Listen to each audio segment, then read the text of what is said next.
judge the game's length, but 45 hours is actually really good, so that's good news. And again, there is New Game Plus, which we're going to go into later on in the video. So during those 45 hours, expect this game to be extremely hard. Now, the rumors are this game is actually harder than Demon Souls and Dark Souls, which is saying something. So if you are familiar with Dark Souls and Dark Souls 2, as well as Demon Souls, this will be the game for you for sure. But don't worry, the world is a place you are going to want to stay in. Now, the game is running at 30 frames per second. It's running at a solid frames, which is really good news.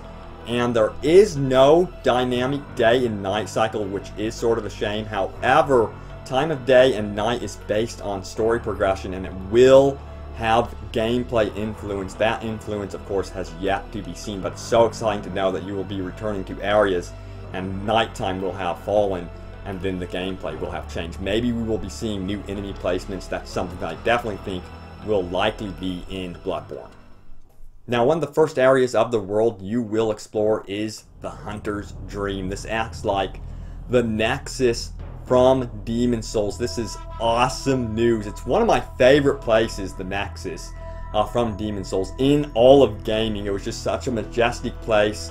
If you remember the maiden that was standing there. Well, it's rumored that we will be seeing that exact same system from the Nexus. You will have, tombstones that you can go to and warp to different zones within the world. Of course, everything is still interconnected like Dark Souls. You still have lantern checkpoints. They're called lantern checkpoints now, that are not overabundant like the bonfires of Dark Souls 2. So by unlocking these and finding these lantern checkpoints, you open up shortcuts rather than getting new bonfires. So it's more like Demon Souls in that regard as well. So this Hunter's Dream is apparently a hub world separated from the game world, much like the Nexus, and I guess it makes the world more believable. I really did love this system in Demon Souls. It still felt very free and very much open worldy, so I was thrilled to hear that this system has actually returned in Bloodborne. So before heading into battle in Bloodborne, you're going to want to know that the control scheme has actually changed a little bit now. Two-handed is now handled with L1 opposed to, what we were used to, which was triangle. Triangle is now dedicated to the healing button, so your healing items and healing spells go straight into the triangle button.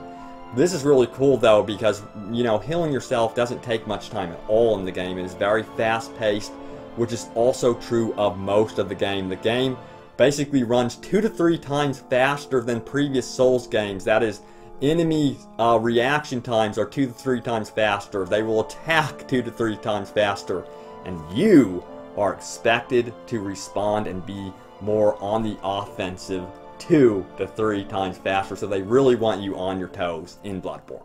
So I've heard this term mentioned everywhere within the Bloodborne community. Has the game seen a graphical downgrade? Well, the reports are no, absolutely not. The game is gorgeous. It's running at 30 frames per second.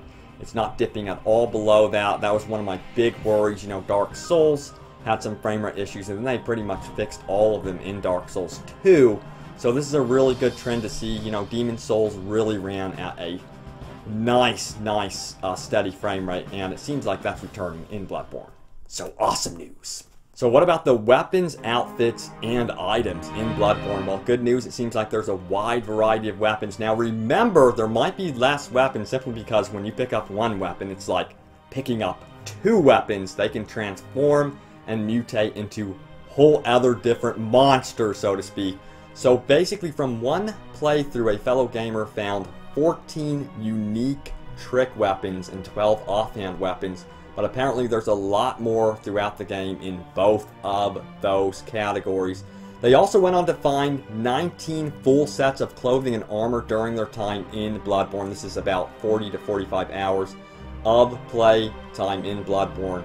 So it seems like there's a wide variety of weapons again, so I'm not really too worried about the weapon count, and all of them are extremely unique, more so than previous Souls games.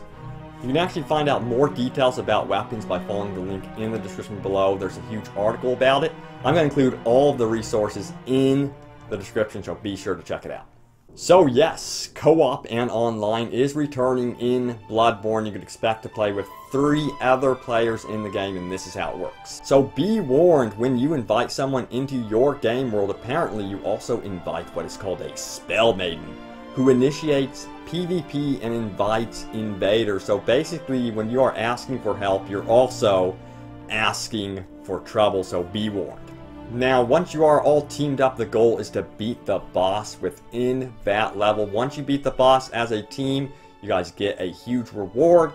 But unfortunately, and this is sort of a bummer, you guys are disconnected and you have to find each other again. I hope that eventually in the Soul series, they stop this and allow you to just keep going through the world and keep moving on from level to level without being disconnected. So hopefully we see that eventually.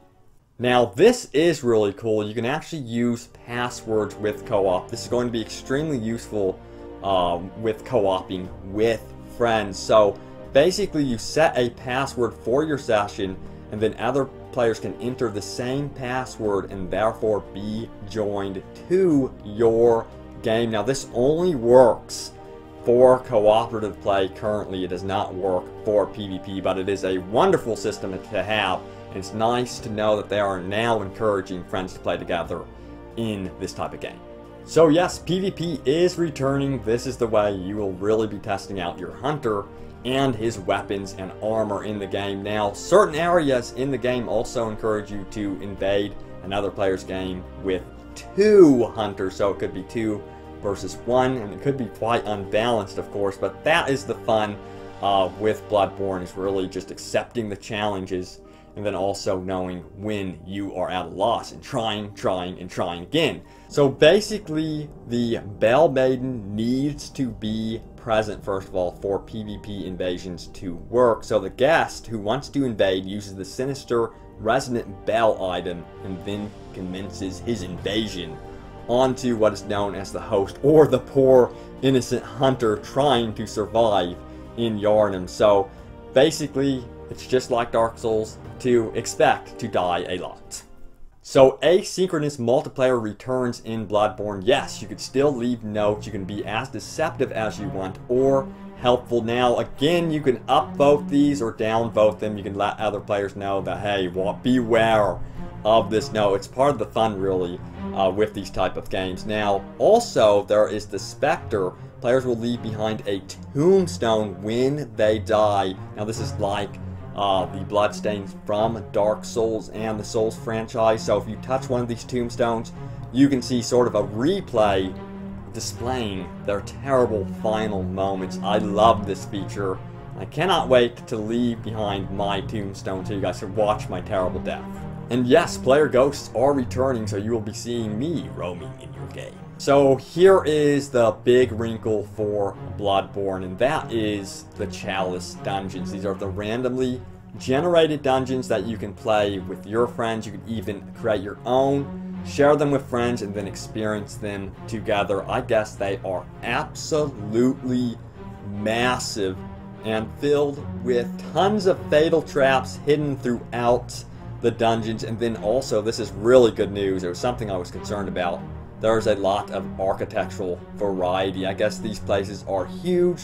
They are not limited to simple rooms or hallways. And they can also contain murky swamps, narrow rocky corridors, and even grand ornate halls teeming with rich detail. Now, this is important to remember. You can keep up to 5 dungeons configured in your Chalice dungeon stock. So these are the dungeons that you're likely going to want to share with your friends. It sounds like you could save them for later use and go back and try to defeat them. I'm not too sure exactly how that works, but it sounds like you're going to be spending a lot of your end-game time in the Chalice dungeons. So expect new types of threats in the Chalice dungeons, of course, new bosses, new enemy types. It's going to be a ton of fun just returning to them and seeing how they are generating. I'm really curious to see how this feature in particular works. If you can start noticing that it's a repeating level, which I'm hearing is not the case. Again, from the reviews that have come out from Edge Magazine, and then also from players that have actually taken the time out to complete the game, the response has been overwhelmingly positive. And this was to be expected. I mean, we're talking about, From Software. They created Demon Souls, Dark Souls, and Dark Souls 2. These are all, guys, absolutely amazing games. I love From Software's story, by the way. You know, they were not supposed to succeed. Everything was going against them. A lot of companies said this game is too hard. This is going to be